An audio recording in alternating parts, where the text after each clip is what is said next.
The crack of a gunshot shattered the dawn silence as Hazel O'Malley burst through the saloon doors, her emerald dress torn and her copper hair wild in the morning light. Blood trickled from a graze on her shoulder, but it was fear, not pain, that widened her eyes as she frantically scanned Copper Creek's dusty main street. The year was 1878, and in the unforgiving Arizona territory, a woman alone might as well be a wounded deer among wolves. "Miss, you all right?" The deep voice startled her. Hazel whirled to find a tall figure leaning against a hitching post, the brim of his worn Stetson casting shadows across features that seemed chiseled from the same rugged stone as the surrounding mountains. His trail-weathered duster couldn't hide broad shoulders or the unmistakable confidence of a man who'd survived more than his fair share of trouble. "I need help," she whispered, glancing over her shoulder at the saloon doors. "Please." Weston Quinn had seen his share of desperate women in frontier towns, but something in this one's jade-green eyes struck him differently. The dust on his boots spoke of his recent arrival in town, and the Winchester rifle slung across his saddle suggested he knew how to handle himself. "What kind of trouble you in, madam?" he asked, straightening to his full height. A commotion erupted inside the saloon. Hazel grabbed his arm, her fingers digging into the leather of his coat. "They'll kill me if they find me," she trembled. Weston's blue eyes narrowed as he caught sight of three men bursting through the doors, their faces twisted with malice. Without hesitation, the cowboy said, "Then we ride tonight." He pulled her toward his horse, a magnificent chestnut stallion that seemed to sense the urgency. With one fluid motion, he hoisted her into the saddle and swung up behind her. The thundering of hooves filled the street as they galloped away from Copper Creek, the morning sun climbing higher in the sky as angry shouts faded behind them. "Where are we going?" Hazel shouted over the wind, clinging to the saddle horn. "First, we put distance between us and them," Weston replied, his breath warm against her ear. "Then you tell me why those men want you dead." Hours later, when the chestnut stride had slowed and the desert landscape had given way to a sparse forest of pine and juniper, Weston guided them to a sheltered clearing near a small spring. The afternoon sun filtered through the branches, painting dappled patterns on the ground as he helped Hazel dismount. Her legs buckled beneath her, and he caught her before she could fall. The blood on her shoulder had dried, but her face was pale with exhaustion and thirst. "Here," he said, offering his canteen. While she drank, he surveyed the horizon for signs of pursuit. "Time to talk, Mississippi." "Hazel," she said. "Hazel O'Malley." "Weston Quinn." He tipped his hat slightly. "Now tell me why I'm risking my neck for you." Hazel sank down on a fallen log, clutching the canteen with trembling hands. "I worked as a dealer at the Golden Eagle Saloon. I overheard something I shouldn't have plans for a train robbery. Big one. They're going after a gold shipment bound for Denver next week." Weston's expression darkened. "Who's they?" "The Blackwell Gang. Silas Harrow leads them now that Blackwell's in prison. I tried to leave town quietly last night, but one of them saw me packing." She touched her injured shoulder. This was their warning shot. "The Blackwells don't leave witnesses," Weston said grimly. Hazel's eyes filled with tears. "I know. My father was a station master in Santa Fe. They killed him 3 years ago during a robbery. He was just doing his job." Her voice cracked. "I went to Copper Creek looking for a fresh start. I never expected to find his killers." Weston's gaze softened slightly. He'd heard of the Blackwell Gang, ruthless outlaws responsible for a string of robberies and murders across the territory. If they were after this woman, her chances of survival were slim without help. "You have any family? Anyone who can take you in?" he asked. Hazel shook her head. "No one. Not anymore." Weston ran a hand through his sandy hair, weighing his options. He'd come to this territory with his own purpose to find grazing land for a ranch, to start over after the war had taken everything from him. Getting involved with a woman on the run from the territory's most dangerous gang hadn't been part of the plan. "We need supplies," he finally said. "There's a trading post about 10 miles north. We'll rest the horse, then head there before sundown." Relief washed over Hazel's face. "Thank you, Mr. Quinn." "Weston," he corrected. "And don't thank me yet. We've got a long way to go." As they rode double on Weston's chestnut, Hazel couldn't help but notice the strength in the arms that reached around her to hold the reins, or the steady rhythm of his breathing against her back. Despite her terror, She found an unexpected comfort in his presence. "You're not from around here," she observed as they navigated a narrow trail through increasingly rocky terrain. "Missouri originally," he replied. "Fought for the Union. After the war, there wasn't much left to go back to." "I'm sorry," Hazel said softly. "Don't be. A lot of men lost more than I did." His voice held no self-pity, just the matter-of-fact tone of a man who'd made peace with his past. "What brought you to Arizona territory?" Weston was quiet for so long that Hazel thought he might not answer. Finally, he said, "Land. A man can still make something of himself out here if he's willing to work hard enough." "You want to be a rancher?" "Got some savings. Been scouting locations. Found a promising valley about 2 days' ride from here, good water, decent grazing. Was headed to the land office in Santa Fe when I stopped in Copper Creek." He chuckled dryly. "Seems fate had other plans." The trading post appeared as the sun began its descent behind the mountains, a weathered wooden structure with smoke curling from its chimney. A few horses stood hitched outside, and light glowed warmly from the windows. "Stay close," Weston murmured as they dismounted. "Don't give your real name." Inside, the post was crowded with supplies hanging from rafters and stacked on rough-hewn shelves. Behind the counter stood a gray-haired man with spectacles perched on his nose. His eyes narrowed suspiciously at the sight of Hazel's torn dress and Weston's protective stance. "Need supplies," Weston said tersely. "Jerky, coffee, ammunition for a Winchester, bandages." The proprietor nodded slowly. "Running a bit low on ammunition, but I can spare some. Costs extra this far from town." While the man gathered their supplies, Hazel noticed a wanted poster tacked to the wall. Her breath caught. It showed a crude sketch of a woman with her description underneath. The Blackwell Gang worked fast. Tugging at Weston's sleeve, she discreetly nodded toward the poster. His expression didn't change, but she felt his body tense. "Any trouble on the trails lately?" Weston asked casually as he counted out coins. The proprietor shrugged. "Always trouble somewhere. Heard the stage was held up near White Mountain last week. And there's talk of Apaches raiding again south of here. Any other travelers come through today?" "Just you folks since morning." The man squinted at Hazel. "Say, ain't I seen you somewhere before, miss?" Weston smoothly inserted himself between them. "My wife and I are just passing through, headed to her sister's place in Colorado." The proprietor's gaze lingered on Hazel's shoulder where blood had stained her dress. "She hurt. Fell from her horse this morning. Nothing serious." The man didn't look convinced, but he finished wrapping their supplies and pushed them across the counter. $5 even. Outside, the light was fading fast. Weston secured their supplies to the saddle and helped Hazel mount. As they rode away, she whispered, "He recognized me." "I know," Weston replied grimly. "We won't make camp near here. Need to ride a few more hours." True to his word, they continued well after nightfall, guided only by moonlight and Weston's uncanny sense of direction. When they finally stopped, it was in a rocky outcropping that offered shelter and a vantage point from which to spot approaching riders. Weston built a small, smokeless fire while Hazel laid out their meager supplies. Her hands shook from exhaustion and cold as she tried to open a package of jerky. "Let me see that shoulder," Weston said, kneeling beside her with bandages and a flask of whiskey. Hazel hesitated, then turned slightly, pulling aside the torn fabric of her dress to reveal the graze. His fingers were surprisingly gentle as he cleaned the wound with whiskey.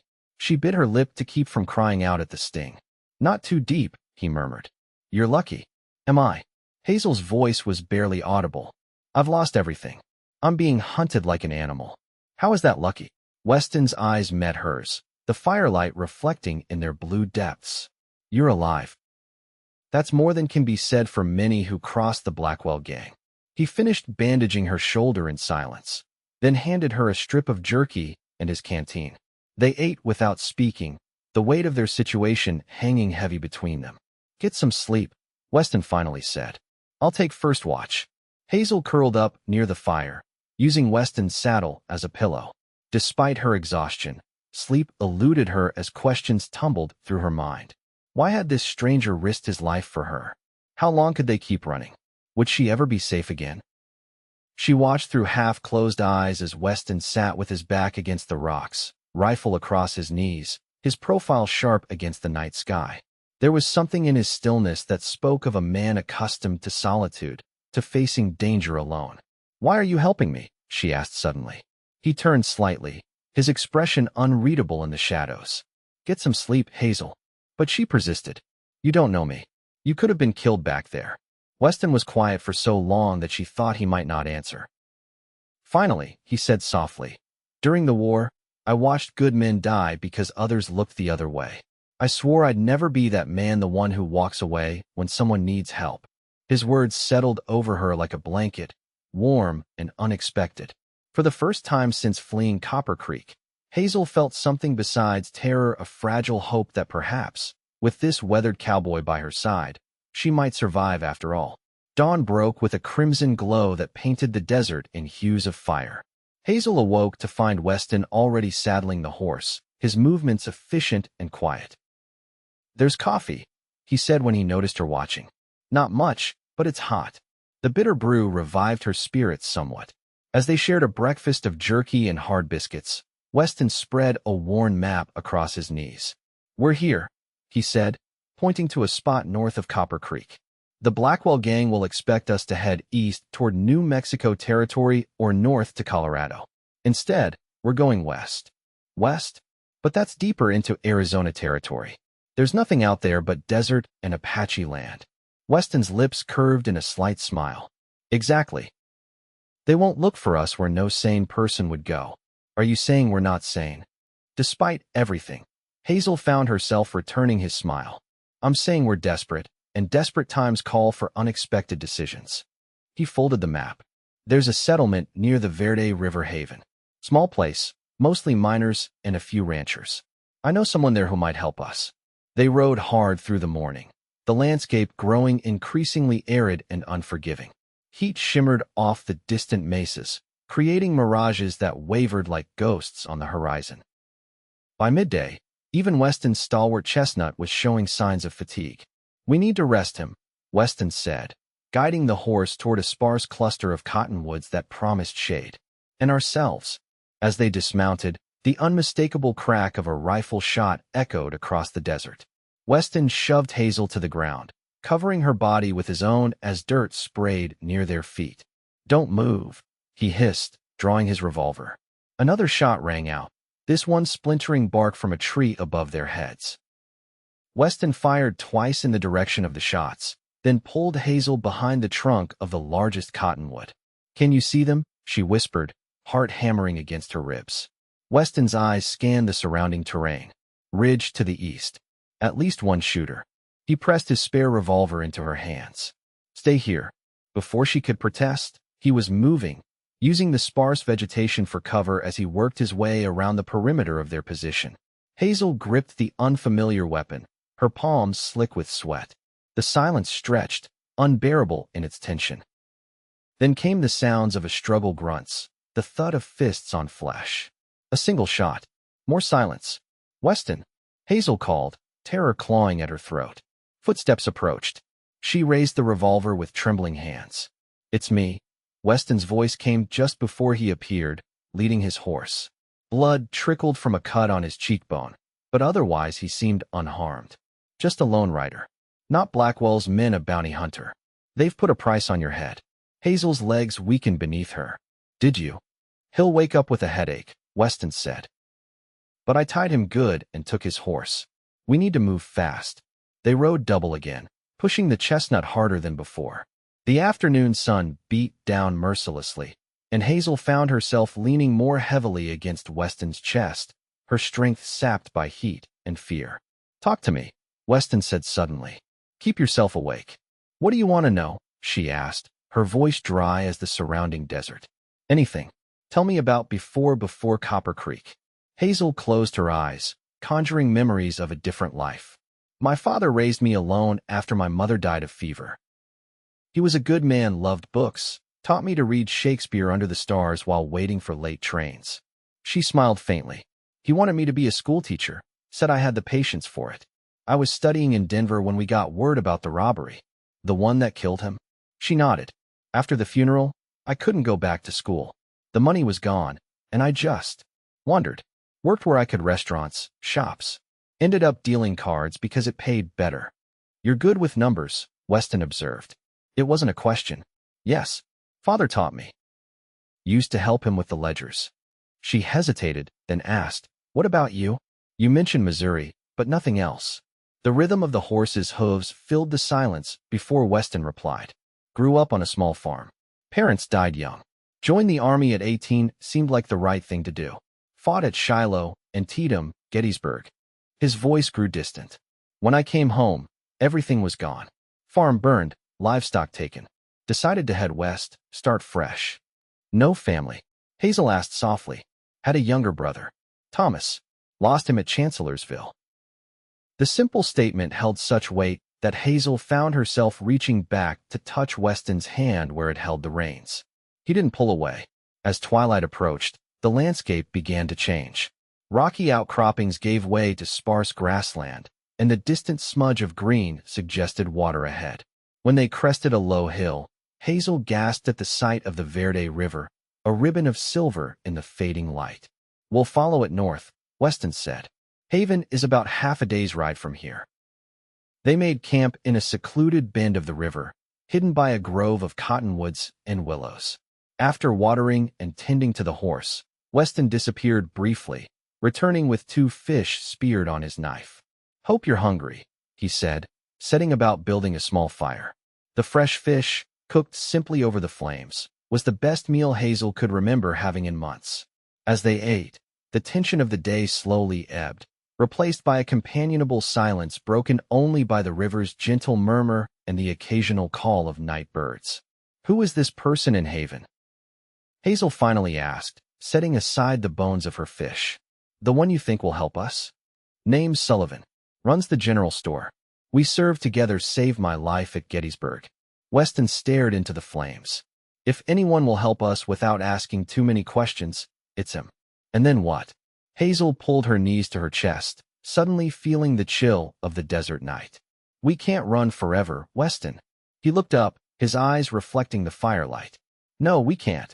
He hesitated, then added, the territory marshal in Prescott owes me a favor. If we can get there safely, tell him what you know about the planned train robbery. You think he'd help? Against the Blackwell Gang. Marshal Thompson is a stubborn old bull. Been trying to bring down the Blackwells for years. Your information might be enough to finally do it. Hope flickered in Hazel's chest, fragile as the small fire between them. And if it works? If they're caught? Then you'd be free, Weston said simply. Could go anywhere, do anything you wanted. The possibility seemed so distant, so impossible, that Hazel hardly dared consider it. What about you? Would you still go to that valley you found? Start your ranch. That's the plan. His voice was neutral, but something in his expression made Hazel wonder if his vision of the future had shifted in the past 2 days. She shivered again, and without comment, Weston moved to sit beside her, draping his duster around her shoulders.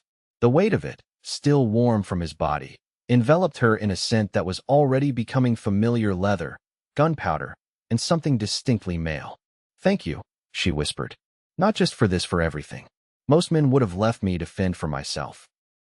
I'm not most men, he said quietly. The simplicity of his statement, the utter lack of bravado, stirred something deep within Hazel's chest. In the dance of firelight and shadow, his weathered face seemed younger somehow, his blue eyes holding emotions she couldn't quite name. Without thinking, she reached up to touch the cut on his cheekbone, her fingers gentle against his skin. You could have been killed today. Weston caught her hand in his calloused palm rough against her softer one.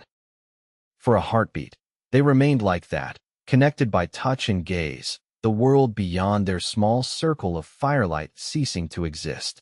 Then, with obvious reluctance, he released her hand. We should get some rest. Long ride tomorrow. Despite his words, neither moved immediately. It was Hazel who finally broke the spell, settling herself on the bedroll he'd laid out for her.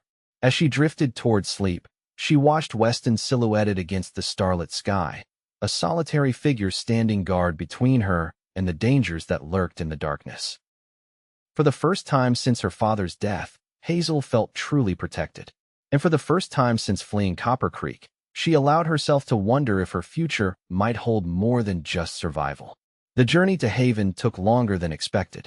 A summer storm swept across the desert, forcing them to seek shelter in a shallow cave for nearly a day. The close quarters should have been uncomfortable, but Hazel found herself cherishing the hours spent listening to Weston tell stories of his travels, his deep voice a counterpoint to the rain's steady drumming. When they finally rode into Haven, a collection of rough buildings clustered around a dusty main street, the sun was setting on their fourth day together. The small settlement seemed peaceful enough, with a few horses hitched outside the saloon and smoke rising from several chimneys. Sullivan's General Store stood at the far end of the street, its weathered sign swinging gently in the evening breeze. Weston scanned the surroundings carefully before helping Hazel dismount. "Stay close," he murmured, "and let me do the talking." The store was empty save for a broad-shouldered man stacking cans on a high shelf. He turned at the sound of the bell above the door, his bearded face breaking into a surprised grin. "Well, I'll be damned. Weston Quinn, as I live and breathe." He strode forward, engulfing Weston in a bear hug that lifted him off his feet. "What brings you to this godforsaken outpost?" "Trouble, I'm afraid," Weston said, returning the embrace before stepping back. "Daniel Sullivan, meet Hazel O'Malley." Sullivan's keen eyes assessed Hazel, noting her trail-worn appearance and the protective way Weston stood beside her.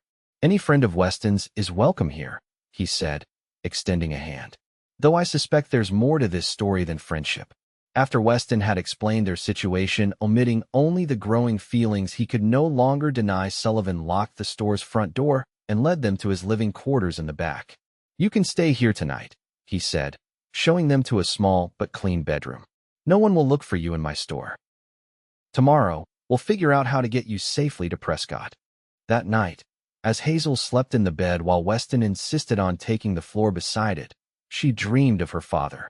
In the dream, he was smiling at her across the station master's desk, just as he had done when she was a child. "You found a good man," he seemed to say. "Don't let him go." She woke with tears on her cheeks, reaching instinctively for Weston's hand in the darkness. He was already awake, watching over her as he had every night since they fled Copper Creek. "Bad dream?" he asked softly. "No," she whispered. "A good one, actually." Her fingers tightened around his. "Weston, when this is over, if we survive, what happens then?" In the dim light filtering through the curtains, his expression was solemn. "What do you want to happen, Hazel?" The question hung between them, laden with possibilities neither had dared voice until now. Before she could answer, a crash from the front of the store shattered the moment. Weston was on his feet instantly, gun drawn. "Stay here," he ordered, moving silently toward the door. But Hazel had already grabbed her borrowed revolver, following close behind. "I'm not hiding anymore," she said firmly. The main room of the store was dark, but moonlight streaming through the windows illuminated Sullivan grappling with a massive figure near the counter. Two more men were visible near the door, guns drawn. "That's far enough, Quinn," called a familiar voice that made Hazel's blood run cold. Silas Harrow stepped into a shaft of moonlight, his scarred face twisted in a mockery of a smile. "Didn't expect to find you here, but I ain't complaining. Two birds with one stone." "How?" Weston demanded, positioning himself slightly in front of Hazel. Harrow chuckled. "Bounty hunter you left tied up? He ain't as stupid as he looks. Figured you'd head for water, followed your trail to the river. Rest was just asking around." He gestured with his gun. "The girl comes with us. You can die quick, or you can die slow. Your choice."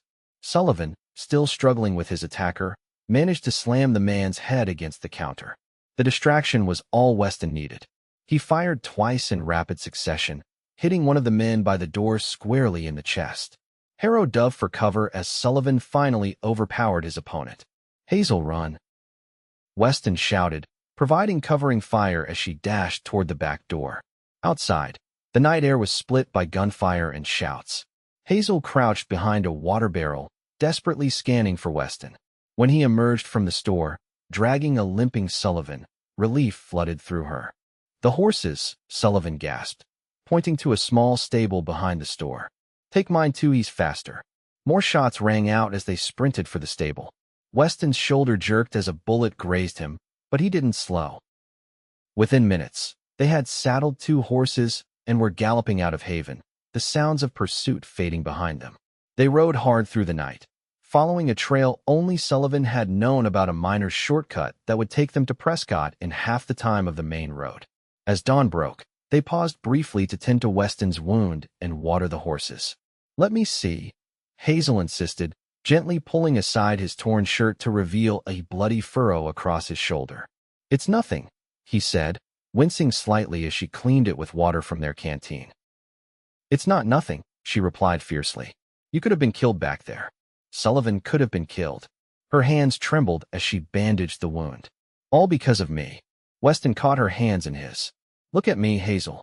When she raised her eyes to his, he continued, "You didn't ask for any of this. You're just trying to survive, to do the right thing. That's all any of us can do. But at what cost?" Tears threatened to spill from her eyes.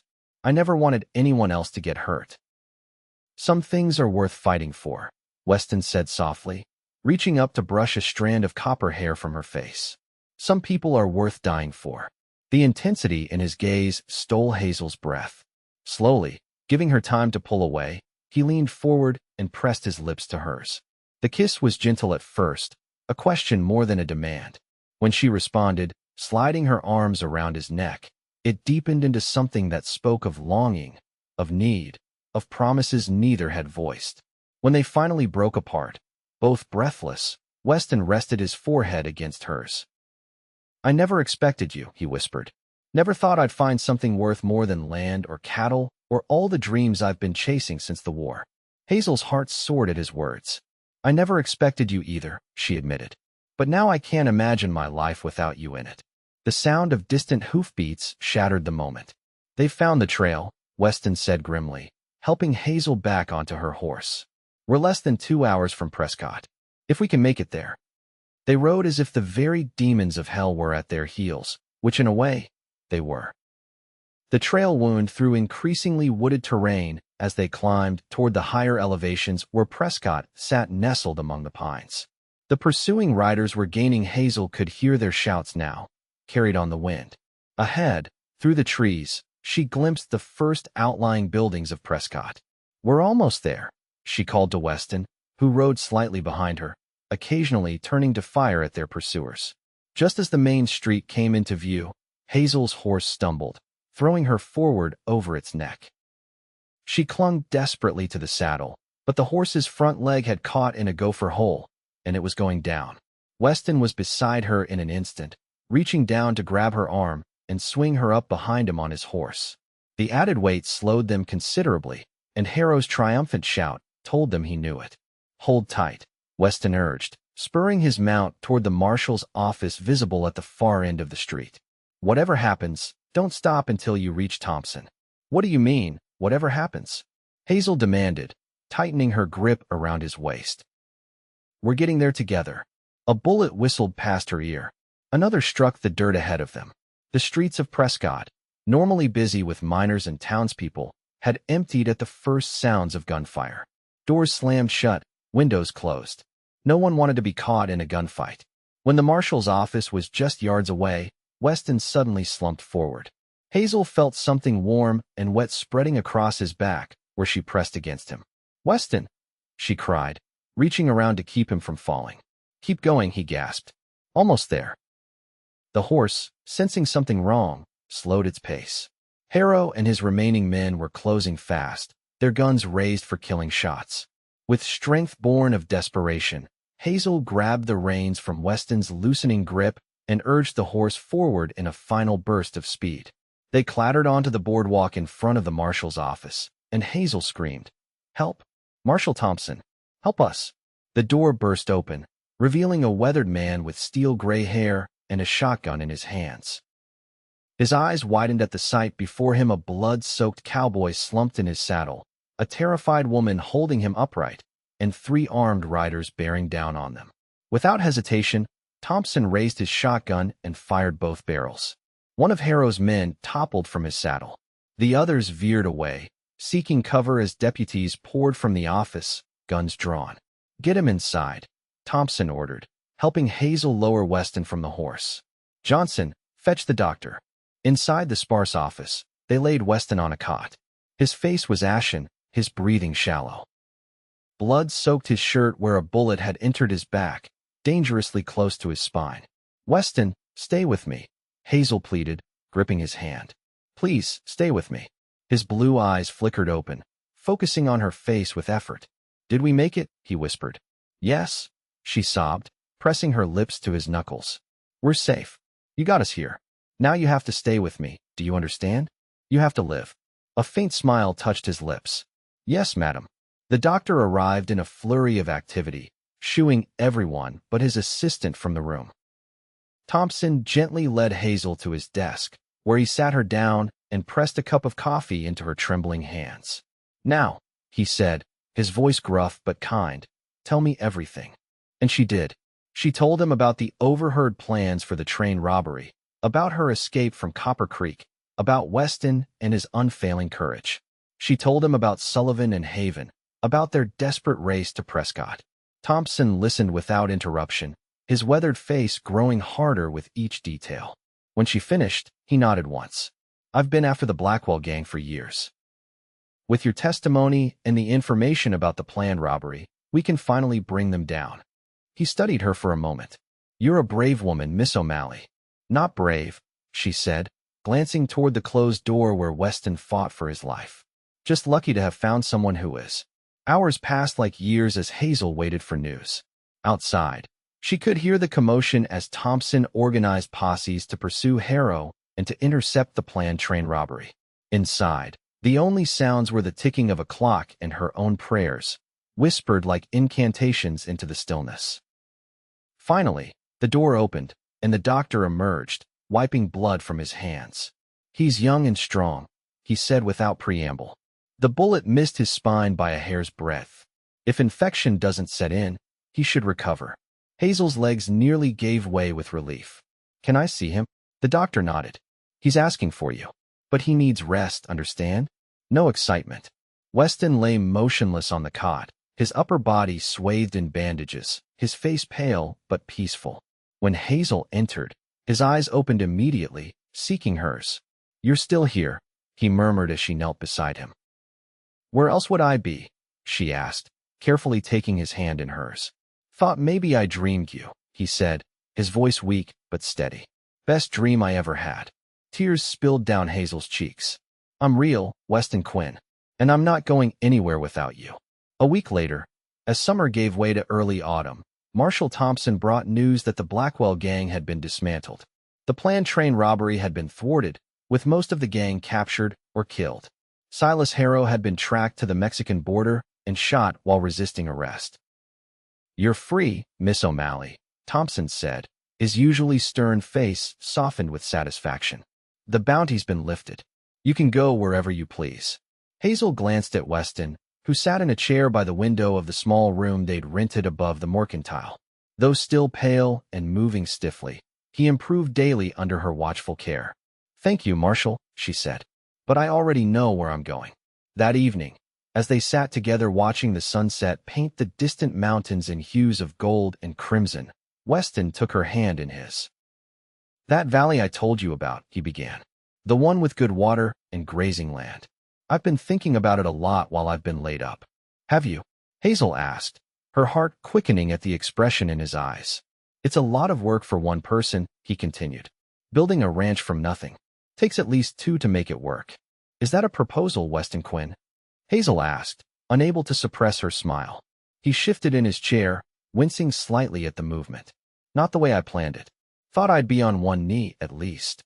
"I don't need a knee," she said softly. "I just need you." Weston's hand tightened around hers. "I love you, Hazel O'Malley.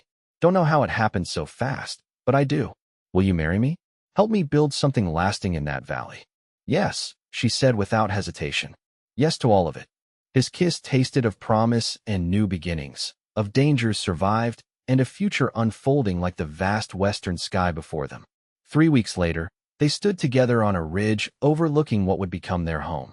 Below, the valley spread in a tapestry of green and gold, bisected by a silver thread of river. In the distance, mountains rose blue against the horizon. "It's beautiful," Hazel breathed, leaning against Weston's side. The simple gold band on her finger caught the sunlight as she gestured toward the valley floor. Is that where we'll build the house? I thought so, Weston said, his arm tightening around her waist. Near those cottonwoods. Good protection from winter winds, close to water. They had been married that morning in Prescott's small church, with Marshall Thompson and the doctor as witnesses. Now, as the afternoon sun warmed their faces, they stood on the threshold of their future, no longer running, no longer afraid. I never thought I'd have this, Hazel said, turning in Weston's embrace to face him. After my father died, I stopped believing in happy endings. Weston smiled, the lines around his eyes crinkling in the way she had come to love. This isn't an ending, Hazel Quinn. It's a beginning. As if to emphasize his words, a hawk soared overhead, its cry echoing across the valley that would become their home, their sanctuary, their legacy.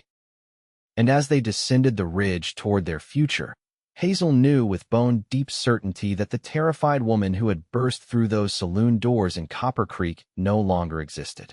In her place stood a woman who had found her courage, her purpose, and her heart in the arms of a cowboy who had chosen to ride with her into the unknown.